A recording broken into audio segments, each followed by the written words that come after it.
Shabbat Shalom, everyone. It's Friday again, and this time it's a double parasha, Matot, Masei. This double parasha is very, very full of lots and lots of different things, but there seems to be a certain topic that appears more than once in our parasha, and that is the sanctity of life. At the very end of the parasha, the end of Masei, we have the importance of Rotzeach bishgaga, someone who murders someone by mistake. Involuntary manslaughter, there's lots of different legal terms that this could fall under, but in essence, if someone kills someone by mistake, they might be nervous that other people from the victim's family might take revenge, and so they are allowed to escape, to run away to an Ir Miklat. In this Ir Miklat, they are safe. This is the original safe space, and there they cannot be touched, they cannot be harmed. They are more or less under house arrest there. They can't really leave, which is unfortunate, until a certain stage. When the Kohen HaGadol passes away, everything recalibrates. But in essence, the Ir Miklat is a safe harbor for unfortunate people who kill people, other people. But, and this is very important, this is only for murderers by mistake. If someone murders someone else on purpose, they might try and pretend that it was by mistake, and then in order to get into the Ir Miklat, you have to go through a very important process of a judge and justice and inquisitors and making sure that indeed this is a place only for people who really didn't mean it. If we have any feeling, any sort of hint that you are an actual murderer, your place is not with us. And a very important message is given here. There are 6 different Arei Miklat in the area of Greater Israel and the Jordan Valley, Ever HaYarden.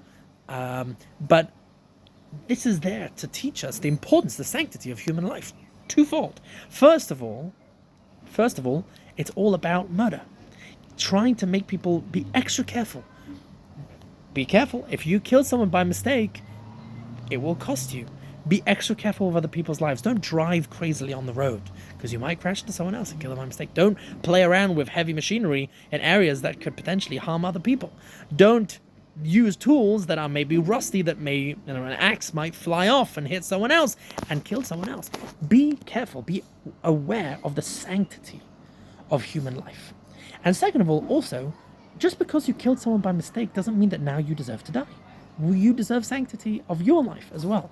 And we recognize that people make mistakes, tragic mistakes, terrible mistakes, but that does not mean that your life is forfeit.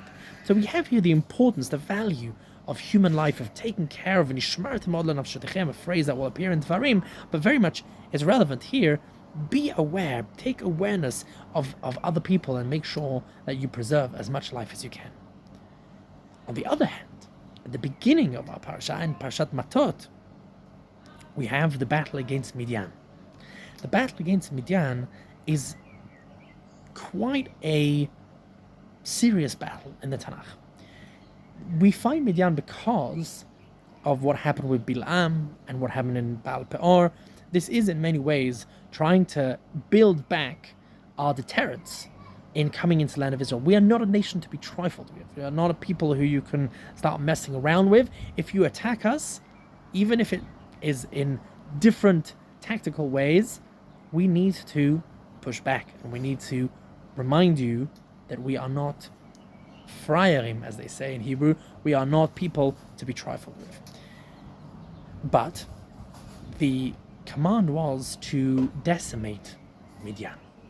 And it is very clear in the text that all men were to be killed, all women were to be killed, and certain numbers of children were able to be kept, but to be sold into slavery.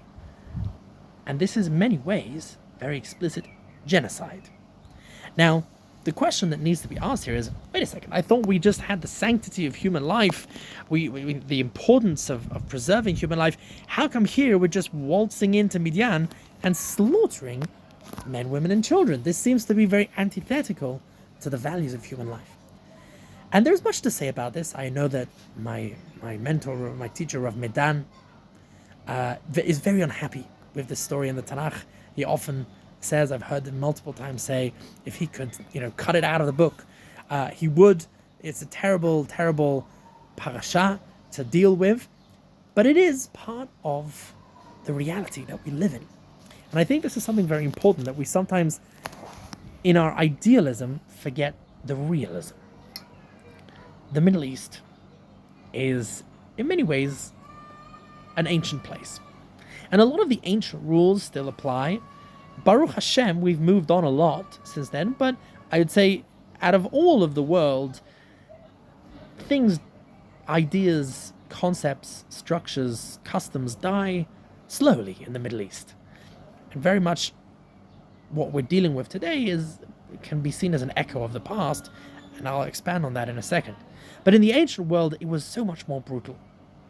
If today we have, for example, ISIS coming in and beheading people and raping and looting and pillaging and taking people literally into slavery, it was so much more. That was commonplace in the ancient world. And the ancient world, even going back something like 300-400 years, we're not talking that long ago. Not even 100 years ago, the way that certain armies treated others, even in World War II, whether it's the Russians or the Japanese, human nature can be very, very, very brutal. And this was the law of the jungle. In the ancient world, if you did not meet the expectations of battle, even if it meant genocide, even if it meant seemingly cruel things, you were in mortal danger. And I think one of the most important messages that comes out of this parasha is, yes, two things can be true at the same time. Human life is very valuable. But on the same hand, on the same token, the other side of the coin is that in order to preserve human life, sometimes very drastic measures need to be taken, even at the expense of other human lives. Baruch Hashem, the world has moved on. The messages of the Torah have permeated into society. We talk about Judeo-Christian values. I don't think that's a real term. I think we're talking about Judeo values. At the end of the day, Christianity just basically stole our values. Judeo values that have slowly infiltrated into mankind, right? So much so that when the founding fathers of America said, we hold these truths to be self-evident, right? That's because they live in a Bible-infused world. In a Bible-infused world where the sanctity of life, where every human being is created in the image of God, B'Tselem Elohim, yes, that is the exception to the rule. The rule in the ancient world was genocide. The rule in the ancient world was slavery. The rule in the ancient world was murder. The rule in the ancient world was revenge. And the Bible comes, and Maimonides, the Rambam, says this quite explicitly in the Guide to the Perplexed.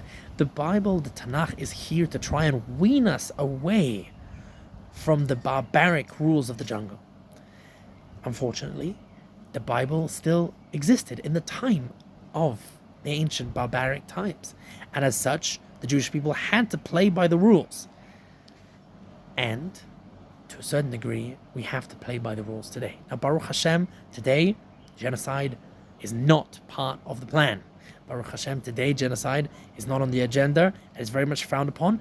And we, as a member of the IDF, I can tell you explicitly from experience, we go to immense measures to try and preserve human life, even of the enemy. Even of the enemy. Because, Baruch Hashem, we can afford it today. But only when we can. Only when we can. If need be, if the preservation of the state, if the preservation of our army, of our soldiers, of our lives is necessary, it will come at the expense of the lives even of innocent enemy inhabitants, civilians. Again, we try and very much don't get there. We try very much to preserve human life on all fronts. But we see from our parasha, even though we value human life, we still are willing to take human life if that is necessary. The last thing I will end with is beautifully, even though the Jewish people had to fight that terrible battle with Midian, Moshe Rabbeinu says, before anyone can come back into the camp, you need to chill. You need to relax. You need to come back to yourself. You need to cool off out in the desert. He sends all of the soldiers out to basically have a bit of a kind of R&R. Stay out in the desert. Come back to your humanity. Let the blood rage of battle calm down, wash over you. Literally, wash yourselves. Everyone has to go to the mikveh. Everyone has to clean themselves, cleanse themselves mentally and physically. And that, by the way, is where we get the idea of mikveh kelim. All of the utensils, all of the stuff that was brought from Midian needs to be washed. We need to restart. We need to wash away the blood. So even though we needed to go through these terrible things, even in the Battle of Midian, the value of human life, of human decency, of the human soul needs to be preserved. And that, I think, is a very important message for today. Shabbat Shalom.